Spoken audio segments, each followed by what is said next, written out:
you developed this idea today. We fully share these assessments and note the intention of the EU to strengthen multilateralism under the UN. Russia has consistently called for the development and improvement of cooperation with the UN and regional and sub-regional mechanisms on the basis of the UN Charter, first and foremost Chapter 8. It is on this very basis, as well as pursuant to May 2011 GA's Resolution 65267, that interaction between the UN and the EU should be based. The European Union, objectively, is an important political and economic player in the international arena and makes a contribution to the resolution of many international issues. This is the reason that, in spite of ongoing crisis in the Russian-EU relations, in many areas our cooperation with the EU is ongoing, including in the UN platform. Examples here include combating such global threats as terrorism, religious extremism, piracy, drug trafficking, transport or organized crime, and illegal migration. Russia and the EU traditionally cooperate in the framework of the Quartet for the settlement of the Middle East crisis.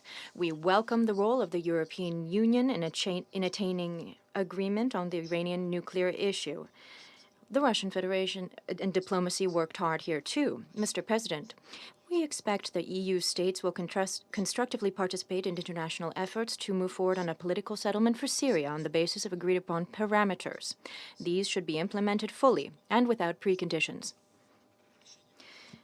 Halting the conflict in the country would be a major jumping-off point for de-escalating tensions in the Middle East, where waves of tension are spreading to all neighboring regions, including Europe. Some members of the EU are participants of the International Syrian Support Group. We expect impartial and honest work from them, one which would enrich our collective efforts. We think it important that the EU remain an open channel for dialogue with the Syrian government. We welcomed the meeting of Madame Mogherini with the head negotiators of the Syrian government, Mr. Jafari, on the margins of the March round of talks in Geneva. Such contacts are totally necessary. At the same time, as demonstrated by life and discussions on the Security Council, European partners often allow themselves to move forward with destructive unilateral approaches, manipulating decisions of the ISSG, engaging in propaganda instead of patient and careful joint work. There's a need for clear understanding that pressure on Damascus won't produce the desired effect. Who should be having pressure brought to bear? Those who continue to support terrorists, including as al-Nusra. And accountability should be borne by all sides. A great obstacle here on the political track is the position of the so-called High Negotiations Council.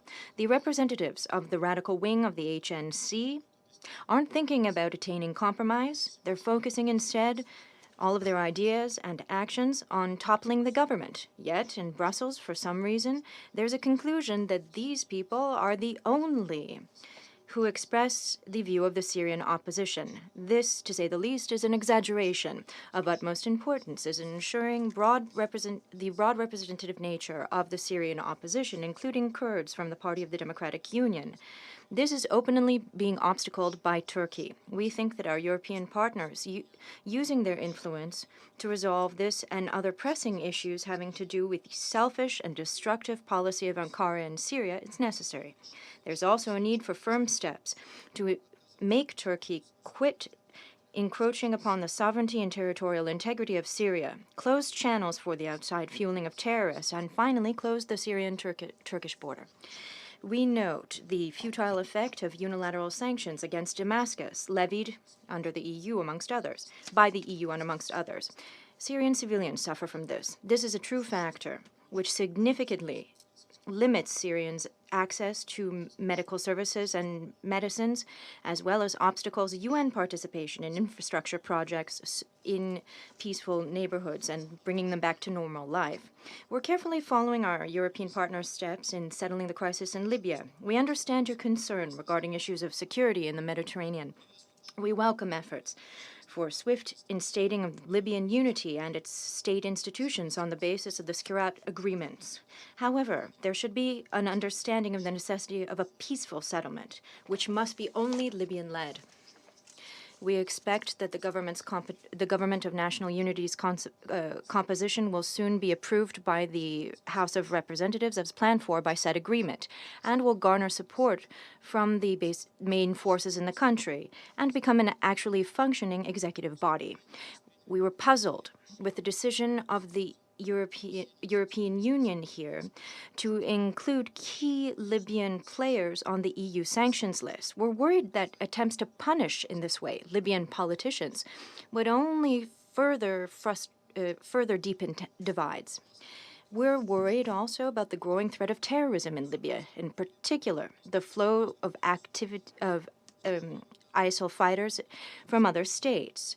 This threat, however, can't be used as a reason to intervene in the internal affairs of Libya. There's a need to help Libyans, but in the framework of international law. One of the most important areas here would be unifying Libya's forces.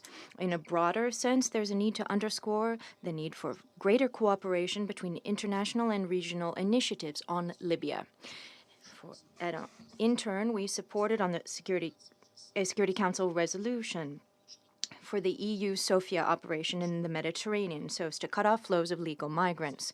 We value the work of the navies having saved many lives. However, based on pure statistics, from the beginning of 2016, in attempt to reach Europe, more drowned than over the same period last year. In a way, this means that resolving the root issues of the problem is still far away. Similarly, a legitimate question arises. How suitable is it in this situation to broaden the mandate of the Sophia operation with additional, while important, oversight functions over the illegal flows of weapons? The situation having to do with the mass arrival into Europe of refugees from regions of the Middle East and North Africa is necessarily of concern for us. We agree with the High Commissioner for Refugees, Filippo Grandi, that the migration problem for the EU is not singular. Other countries are hosting many more migrants, and they don't have the same capacity as EU does. We note that the recent agreements on the collective return of migrants from the EU, without clear upholding of their rights in line with international law, is of great worry for a number of specialized international organizations, NGOs, and public players. We call upon our European colleagues to take a more conscientious approach to their international obligations here. We think that even in a context of extraordinary massive flows of people, we can't dilute the Institute of Asylum, which clearly defines the difference between refugees along the lines of the Convention on the Status of Refugees of 1951 and its Protocol of 1967, as well as illegal economic migrants who are simply using the situation to their own ends. Mr. President, in thinking about interaction with the EU, we necessarily think about the worst crisis in the European area, in Ukraine. Unfortunately, Brussels played a very unseemly role, attaching an ultimatum to the signing of the Agreement on Association and in so doing, enabling those who sought a forceful seizure of power. We hope that in Brussels and European capitals, the unfortunate experience of the Ukrainian crisis will not only be carefully and objectively studied, but would lead to constructive steps. At this time, the most important thing is implementing the package of measures for the Minsk agreements. There's no alternative to this. The unstinting, consistent, and full implementation of said document is the only way to settle the conflict in Donbass, as well as all related issues. We hope that the European Union, as well as European capitals, will continue their efforts to ensure that Kiev implement its obligations under the Minsk package of measures across the board. Furthermore, we call upon Brussels to not lose sight of the difficult situation in Ukraine on the whole, in particular as pertains to the rule of law. Much is said about this in the reports of the UNHCR, including on Ukraine, including the most recent report that came out last week.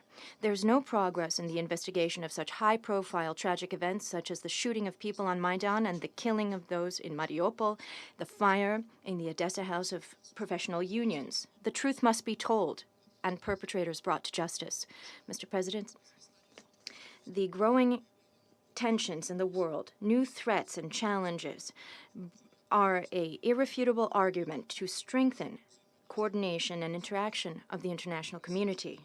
Russia stands ready for full cooperation based on shared goals with the EU and Brussels. But this must be done on equal footing, taking into account the interests and concerns of all. Thank you very much, President.